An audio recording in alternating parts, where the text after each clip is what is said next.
Have you ever wanted to be a mobster? We got Scarface, 1920. You can talk like a gangster and wear fedoras, and it would be cool, supposedly.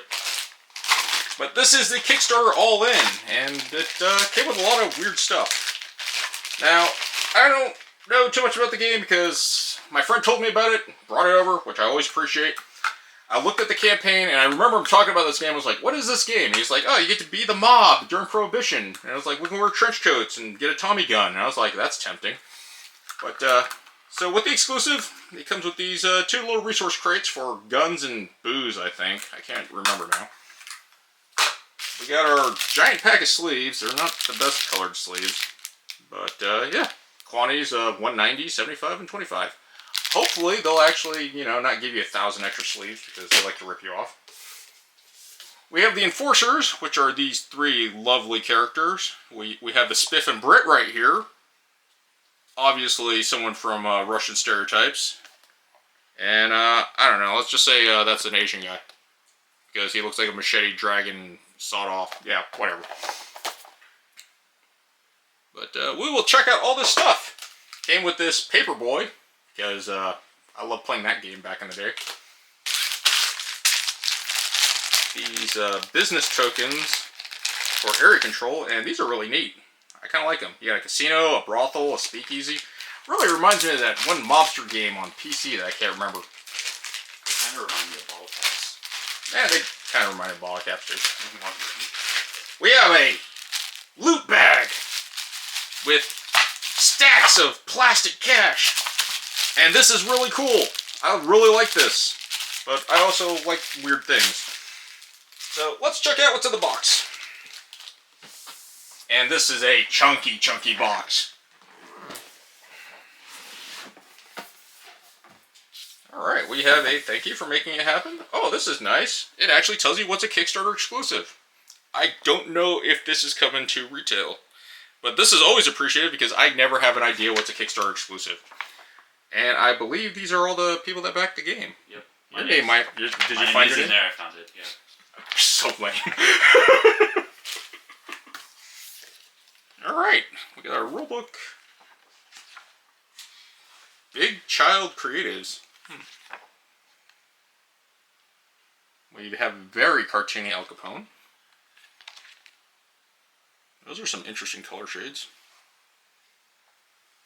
Oh yeah, the family ring. I forgot about it. You can wear it. That's a pretty big looking mat. And this didn't come with a mat? Nope. Wow. For a board this big. Ooh, cars and trucks and police cars. The board's not actually that big. Hmm. Basic concepts, gameplay overview. That looks fairly easy.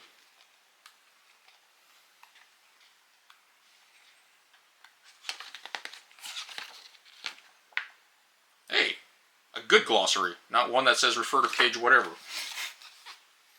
We have solo mode for those of you interested in playing by yourself, but I don't see that being very fun.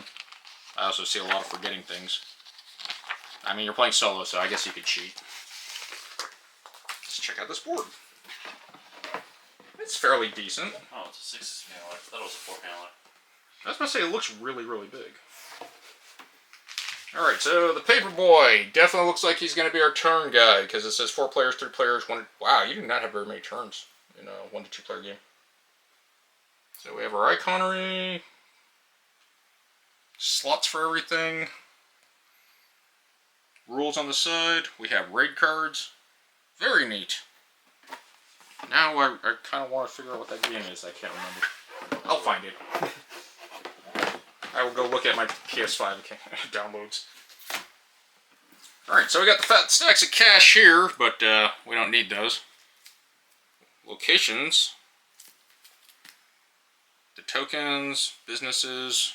Ooh. Now, always gotta appreciate someone that gives you a good tray. These are really nice. I guess they're for resources. Yeah, barrels and guns. They kind of look like bones, though. Oh, look at that. Ah, so well done. Everything. Look at that. You could just give a guy a tray and be like, here, we don't have to organize this or dig through a pile of crap. So, we got 2 trucks and 3 cars for every faction. And it looks like we got, I think they're bodyguards and enforcers. These are the businesses. Don't know if that's your lieutenant. So that's your boss. That's your boss. Plastic's pretty good. But you said this was done by Game Trays, right? Mm-hmm. Game Trays is always amazing at doing their inserts. Very, very pricey though.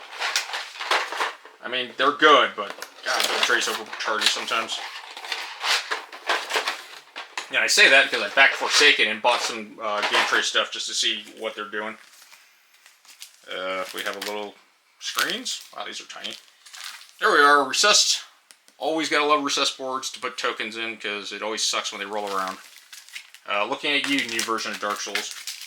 Or I guess Steamforge. Here we go. Let's wear this ring. That is a little tight. Oh, I thought it was red gemmed. Lame. Ain't it red? This is nice. Turn marker token that's actually solid. Let's see, we have our deck of cards. Does not look like everything will be sleeved. Huh, where did you come from?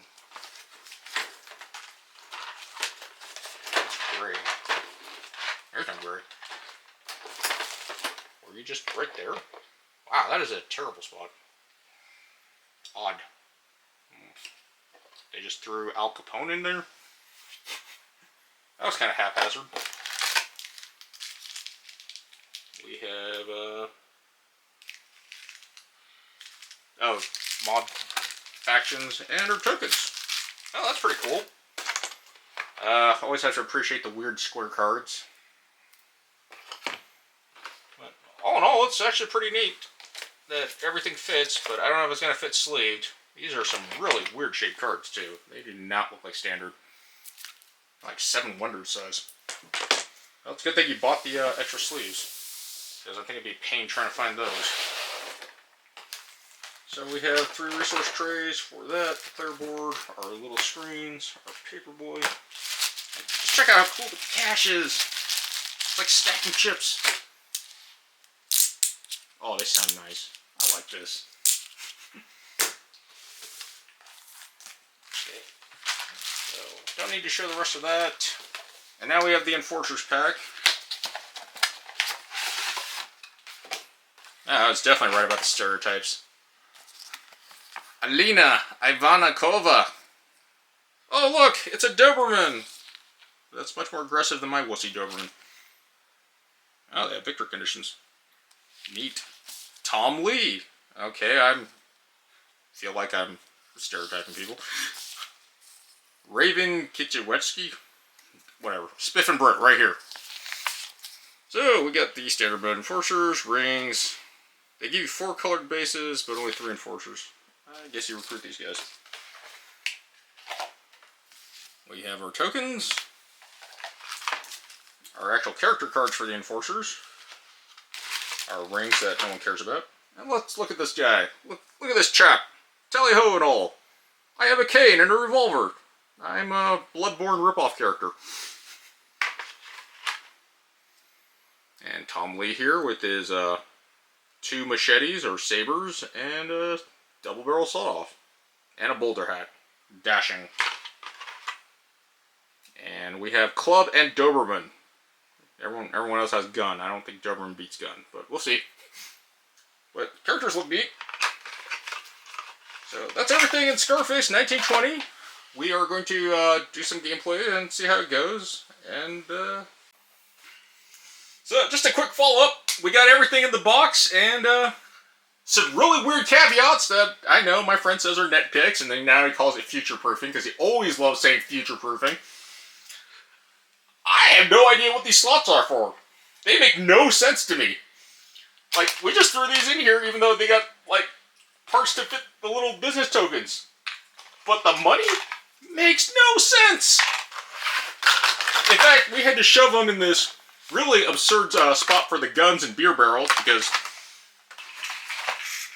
we have these. Oh, these won't fit unless you stack them really nice, so I hope your OCD is great. But it's really disproportionate.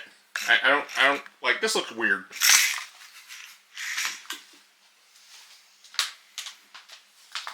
But everything fits in here. It's, as my friend was saying, these are exclusive, so there's no reason to do the mold for these extra guys. And I'm like, wrong. They should do like Simon and put that slot there to make you freak out and be like, huh, something's missing. And then they're like, well, we got your money, so we don't care. This ring, it is pretty bulky. And it's probably going to get really gross. I say that because everyone's going to try to wear it. And then he's telling everyone to kiss the ring too. So that makes it better. But yeah, that's makes no sense. Oh, and with the Kickstarter exclusive stuff, we had our money. It's in here. So yeah, not and it doesn't even close well. And these are just the 1s through 10s. So I don't know. But we got these extra slots. We have no idea what they're for. I'm not being like hating on it. I just think it's weird because Game Trace is usually pretty good about this stuff. And honestly, I'm just kind of confused. More confusion than being angry or pissed off. But other than that, so you do have your gang cards. They do fit. And Game Trace is really good about this organization, which I really like. I do feel like something goes down here in these little grooves and these trays. I think they're like a player board thing for holding tokens. But he says no, it's a design thing. I was like, that, yeah, it's like an intentional tray to hold things. But he thinks I'm being paranoid or reaching for something. But the Enforcer the same way. So, everything fits in the box. Not perfectly, but still pretty good. But other than that, we're going to set up the board, and we're going to try out Scarface 1920. And we got to go be like, you know, look for Jimmy Hoffa or something. Or no, that's way later. We're gonna go after Pretty Boy Floyd. Oh yeah, one other fun thing I wanted to point out. Where are the 1920 cards? Are they in here? No, these are the jobs. What happened to the 1920 cards? Those are the Some of this artwork is hilarious and borderline racist because Irish people have to be green all the time in the game. Because that's what they're known for. And potatoes. And whiskey and being drunk. And I have nothing against the Irish. I love the Irish. I used to be married to one. But where's some fun art? So, as he pointed out with the Union leader, this guy is Discount Hitler. Look at that guy. So, you know, that's what he was doing in the 1920s. What else is really funny here? We got the street ragamuffins. What do you call those kids that rob you back in Great Britain? urchins. Yeah, street urchins that rob you. There was a name for them, but I can't remember. Oh yeah, the brothel art's kind of weird. Vaguely borderline, might be racist. Yes, the city treasurer. What did you say this guy looked like? I didn't. No. But he looks goofy. Contract killer, smugglers, teamsters. Ah yes, the Sicilian hitman. He is better than the other hitman in prison guys. The World War I vet with the bionic arm here. Discount the Shadow, because this guy just looks goofy. The poker player is just very snobbish. I guess poker players are snobbish. We have the Moonshiner, because that's not hillbilly specific.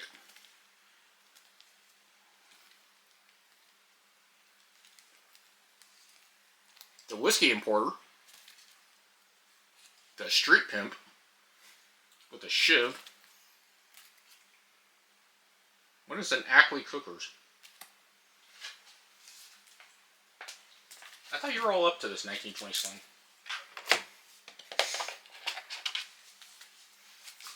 We have the Gunman.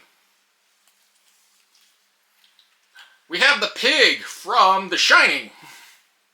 Ah yes, the racecourse owner. Definitely the spiffy Brit right here. Ah yes, the least intimidating of all mobsters, the Canadian mobster, eh? And we got the Russian sniper, because, you know, one eye definitely means you're a sniper. And if you're that much of a awesome badass, you're called the Slicer. Is this Dr. Psycho? I have no idea. Really bad Dillinger art. Harvey Weinstein. Really, really bad rendition of Bonnie and Clyde. The Joker. The Alderman. The Widow. The Gin Importer. Oh, the Candidate. This is more Spiffy Bread or Discount Lincoln. I'm not sure. But yeah, the art's really weird in this game. He says it fits 1920s. I'm like, whatever. But yeah, that's some of my weird gripes of the game. I mean, the art's goofy. It always looked goofy to me, but whatever. I don't know how the gameplay is, but we're going to get into that. I just want to point out this little gripe before we get into it, because it's kind of weird. Especially since he told me, you know, the money doesn't matter because that doesn't get randomized, but the businesses do. So, I mean, it's nice we got a money bag. So, we just finished up our first game of Scarface. It ran about probably not 3 hours since we were talking and debating about some of the mechanical stuff and looking at the cards. And the game is really interesting. I think it's kind of short with the mechanics. It feels very much like Doom Imperium. You don't have enough time to really build your deck. And honestly, we didn't do any of the jobs or try to go for any of the marketing stuff. And the boss abilities, we learned that all the bosses have different abilities, so that kind of threw some weird monkey wrenches. We didn't fight as much, and I was too busy bribing the cops to, like, work for me. Well, Jason, the rules lawyer here, decided to buy every business he could. And, I got away with free enterprise and basically capitalism by exploiting everyone's labor, and this guy went the other way and started to give people jobs, and then found out he had to pay them and got screwed. So, other than that, Scarface 1920, what do I think about it? It's a fun game. I'm not gonna lie, it's fun. It has some really interesting mechanics. We didn't fight as much because it was a 2-player game, and like I said, it felt kind of short. That, and I was exploiting a bunch of weird things in the game. But, other than that, I think it's fairly good. I don't know if I would be down for this all the time. It's definitely an interesting game. Got to play it more. But so far as scaling on 2 players seems bad. I think you need more than 2 players. I think 3 or 4 players is what the game was really designed for. And honestly, most games that have a 4-player max, they're really designed for 3 players. But it's really interesting. We did not play with the enforcers because we just said screw it, let's do the main rules. We are missing the plastic $50 bills from the bag, we learned, and that's very disappointing. But other than that, I think the game is actually kind of neat. I just don't think you have enough time to do everything. But games like this are built to be restrictive and to min-max, and we, you know, on the first game, you're just not min-maxing unless you're some type of weird idiot savant. But that's Scarface 1920. And like I said, I think it's pretty good. It's definitely, I would try it, and I would almost say buy it if you like deck building games. If you like Dune Imperium, if you like Arnak, with a little bit of a weird combat system, and you like the mafioso, you know, Prohibition era, it fits. Just wonky things like we can't put these custom Kickstarter resource boxes back in the box. The box itself, like I said, the storage earlier, it's kind of weird. But overall, I had a good time, and I'm down for it again. And anytime I'm down for a game again, it's pretty much in, you know, C and B tier. But I would actually put this in the B tier right now. You got anything to say? No, that pretty much covers it. I'd say it's more of an area control game than a deck building game. Because the deck building is kind of an element to it, but it's more area control than deck building. Because, like, we only bought, like, what, 5 cards each? Yeah. They're, like I said, it's like Imperium buying, but it doesn't really seem like it's action efficient unless good stuff comes up. So, trying it out first time, it's good. Great? I don't know. But it's good for the first time, and I don't know, I feel like you can abuse the raid mechanic a lot, because that's what I was doing. But other than that, that's Scarface 1920. So, if you like what we do, please subscribe, and maybe one of these days, you know, I'll get big enough that I can use that awesome YouTube money, if I ever get it. But we'll continue dumping money into our hobbies, because, again, we're bad with money. Other than that, take care, have fun, leave comments, tell me I don't know how to play the game, whatever. Other than that, take care, good night.